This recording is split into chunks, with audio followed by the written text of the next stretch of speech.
नमस्कार, मी शिवानी सागवेकर. शिवानी रेसिपीज या YouTube channel मध्ये तुम्हा सगळ्यांचे खूप खूप मनापासून स्वागत. बाजारात नाचणीचं सत्व म्हणजेच नागलीचं सत्व, यालाच रागी सत्व असेही म्हणतात. इंग्रजीमध्ये याला फिंगर मिलेट्स म्हणतात.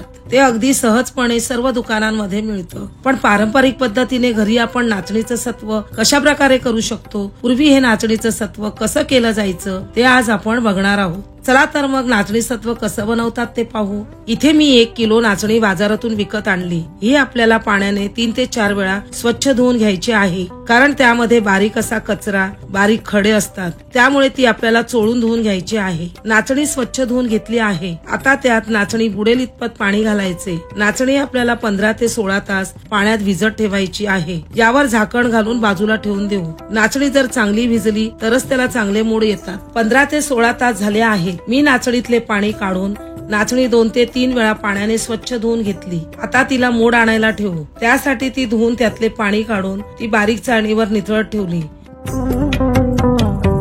त्यातले पूर्ण पाणी निथळल्यावर ती एका टोपामध्ये काढून घेतली.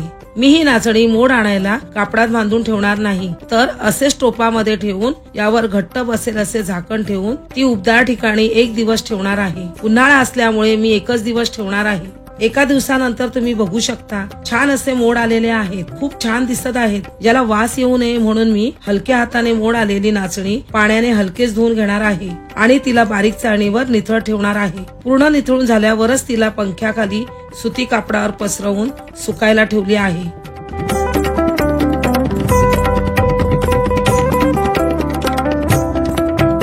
दोन ते 3 दिवस तिला घरातच पंख्याखाली सुकवून घेतली. छान अशी कोरडी झाली आहे. आता तिला मिक्सरच्या छोट्या भांड्यामध्ये अगदी बारीक वाटून घेऊ.